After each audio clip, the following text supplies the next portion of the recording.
പ്രിയമുള്ളവരെ, റമദാൻ വ്രതത്തിൻ്റെ അന്തസത്ത എന്താണ് എന്ന് പറയാനാണ് ആഗ്രഹിക്കുന്നത്. മനുഷ്യനും മറ്റു ജീവികളും തമ്മിലുള്ള വളരെ പ്രധാനമായ ഒരു വ്യത്യാസം, മറ്റു ജീവികൾ അവരുടെ ശാരീരിക ചോദനകളുടെ അടിസ്ഥാനത്തിൽ ജീവിക്കുന്നവയാണ്. അങ്ങനെ ജീവിച്ചാൽ തന്നെ അവയ്ക്ക് നല്ല മൃഗങ്ങളും പക്ഷികളും പ്രാണികളും ഇഴജന്തുക്കളും ഒക്കെയായിട്ട് അവരുടെ ജീവിതം നയിക്കാനും സഫലമാക്കാനും കഴിയും. കാരണം അവ ബയോളജിക്കലി പ്രോഗ്രാംഡായ ജീവികളാണ്. മനുഷ്യൻ്റെ ഏറ്റവും വലിയ വെല്ലുവിളിയും സാധ്യതയും അവർക്ക് മനുഷ്യരായി തീരുക എന്ന ഒരു ടാസ്ക് ഉണ്ട് എന്നതാണ്.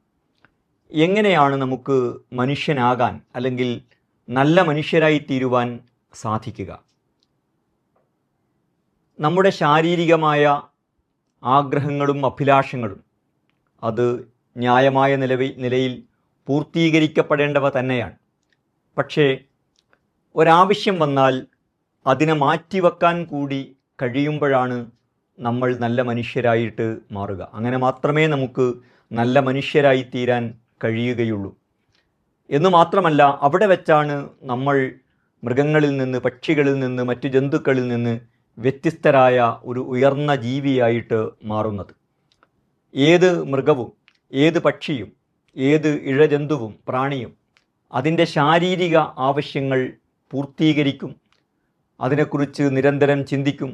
അതിനെ കരഗതമാകാൻ കഴിയുന്ന ഒരു ഘട്ടത്തിൽ മാറ്റിവെക്കാനോ നീട്ടിവെക്കാനോ അതിന് ആ ജീവികൾക്ക് സാധിക്കുകയില്ല. എന്നാൽ മനുഷ്യന് ഉദാത്തമായ ആവശ്യങ്ങളെ, ആദർശങ്ങളെ മുൻനിർത്തിയിട്ട് അത് മാറ്റിവെക്കാനും മറ്റുള്ളവർക്ക് വേണ്ടി പങ്കുവെക്കുവാനുമൊക്കെ കഴിയും.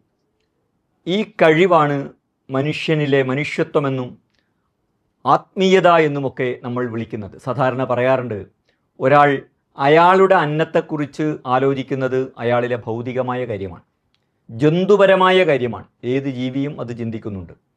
എന്നാൽ അയൽക്കാരൻ്റെ അല്ലെങ്കിൽ അന്യൻ്റെ അന്നത്തെക്കുറിച്ച് ആലോചിക്കുക എന്നത് അയാളിലെ മാനവികമായ ആത്മീയമായ കാര്യമാണ്. അത് മനുഷ്യൻ മാത്രം നടത്തുന്ന ഒരു പ്രവർത്തനവുമാണ്. മനുഷ്യനും അങ്ങനെ നടത്താതിരിക്കാൻ കഴിയും. അങ്ങനെ നടത്താതിരിക്കാൻ കഴിയുമ്പോഴും അന്യൻ്റെ അന്നത്തെക്കുറിച്ച് കൂടി ആലോചിക്കുക എന്നതാണ് മനുഷ്യനെ ഒരു ഉയർന്ന ജീവിയാക്കി മാറ്റുന്നത്. ഈ കഴിവ് വളർത്തുകയാണ് യഥാർത്ഥത്തിൽ റമദാൻ വ്രതം ചെയ്യുന്നത്. തൻ്റെ ശാരീരികമായ ആവശ്യങ്ങളെയും അഭിലാഷങ്ങളെയും ദൈവത്തിൻ്റെ കൽപ്പനയ്ക്ക് വിധേയമായി ദൈവത്തിൻ്റെ വിളിക്കുത്തരം നൽകി മാറ്റിവെക്കുകയാണ് നോമ്പിൽ ഒരു വിശ്വാസി ചെയ്യുന്നത്.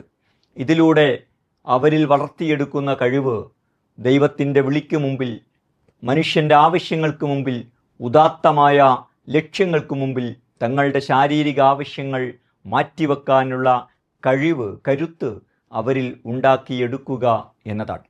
അപ്പോൾ കൂടുതൽ ഉയർന്ന മനുഷ്യരായി തീരാനുള്ള പരിശീലനമാണ് നോമ്പ് യഥാർത്ഥത്തിൽ വിശ്വാസികൾക്ക് നൽകുന്നത്.